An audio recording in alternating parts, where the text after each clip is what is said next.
like I said at the beginning of our service, we enter into our stewardship season, a season in which we are invited to reflect and pray about how God has blessed us over the past year and how from our abundance we can be generous to give back to the Lord, to do God's work in the world. And the theme for our stewardship is simply gratitude, having a heart that is grateful. And the season is tied to our sermon series that I'll be preaching on every Sunday throughout the month of October, focusing on different stumbling blocks to having a heart of gratitude. Things that, like behavior, habits, way of seeing the world, all these things that hinder us from having a heart of generosity and gratitude and giving. And today I want to look at the idea of the good old days, right? Do you remember the good old days? Yeah, you remember them? How great everything was. They were better days than today. It was more abundant. It was more joyful. I was more successful. I had more friends. I spoke better. I lived better. Man, those were the good old days. Right? When we use that phrase, good old days, we are looking at our past and comparing it to our present with no consideration of the future. And it's probably because our present moment is not a moment in which brings joy and happiness. There's struggle, there's strife, there's tension, there's hurt, there's pain, whatever it might be. We're going through something where we tend to look back at the past and say, man, those good old days when life was simpler, life was better, life was more joyful. Unfortunately, we probably don't remember those good old days quite accurately, right? Oftentimes we look at those days with rose-colored glasses where we have removed the tears, the pain, and the hurt. And we just remember what we want to remember. And we look back thinking, man, that was a better time. Israel is doing that in our lesson from Exodus. In fact, Israel does this for about 40 years when they're wandering through the wilderness. They come to Moses and say, why? Why have you brought us here out of Egypt so we can die of thirst? Go back one chapter, and you'll hear them tell Moses and Aaron that it was actually better in Egypt because we're so hungry. There's no food here. But in Egypt, our bellies were full. They have forgotten their life in Egypt. They have forgotten the fact that they worked continuous, back-breaking hours to make bricks for Pharaoh. They have forgotten that Pharaoh ordered that the Jewish boys be killed because they were growing too great in number. They forgot the scorching heat of working all day. They forgot that really all the food they had was just enough to survive. Just enough. They are looking back at their time in Egypt with nostalgia. Those were better times, not considering how hard they actually were. Why? Because their present moment is littered with struggle. So let's go back. Let's go back where it was predictable. Let's go back where it was somewhat more comfortable. Let's go back to where it was somewhat more safe, because out here in the wilderness, out here in the present, out here in the future that we are uncertain of, it's trying, and we want to go back. Nostalgia is a stumbling block to the gratitude and having a heart of gratitude in the present moment, because nothing will ever compare to an idealized path.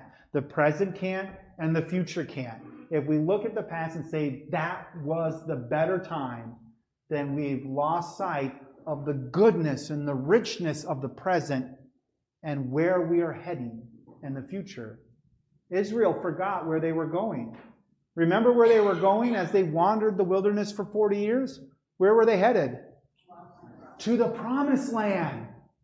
To the land that was going to flow with milk and honey. Where everything was going to be great and pure. Where we would be in relationship with God. They were going to the promised land. See, they forgot that the better days were actually ahead of them because they kept looking at the past. See, nostalgia also keeps us stationary. It keeps us right where we are because we want to go backwards, which we can't, right? We can't go back into the past. But it keeps us from moving forward. Moving to obtain the promises God has for you and for me. It keeps us from looking with hope into the future that better days are ahead. See, are we supposed to remember the past? Yes, we are. We are. We are supposed to remember the past. I mean, that's what Passover is for Israel. Every year they remember the Passover, how God passed them over in Egypt and freed them. Christmas and Easter is that for Christians, where we look back at the birth of our Savior as well as the death and resurrection of our Savior. We look at the past only so we can see God's blessing and gift in the present. We are reminded of what God has done so we can know that God is doing right now. It helps us to see the present more clearly. It helps us to search more diligently for God's gifts now, hoping for those days to come as we journey towards them. Letting go of nostalgia and only remembering the past will help us be grateful in the moment. Help us to be grateful for the gifts that we have. Now, if you've been at this church for at least 3 years, that's how long I've been here. So if you've been here for at least 3 years, you've heard me say at least once or twice, every day is not a good day. But every day has good in it, right? There is good in every day, even though not every day is going to be a good day. There is good in every day. And when we remember what God has done, we become more aware of searching for the goodness in each day. And when we focus on the goodness, it cultivates in us a heart of gratitude, of being thankful for what God has done and is doing and will do for us. My brothers and sisters, let go of nostalgia. Don't let go of the past. Remember it. But let go of nostalgia, those rose-colored glasses where we think about the good old days. If there are such good old days, they're ahead of us.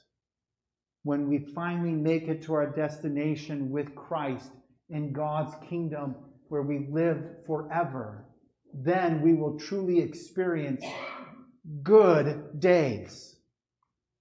And they will never end. So this season, we are focusing on cultivating that attitude, that heart of gratitude, looking for the good, looking for the blessings of each day.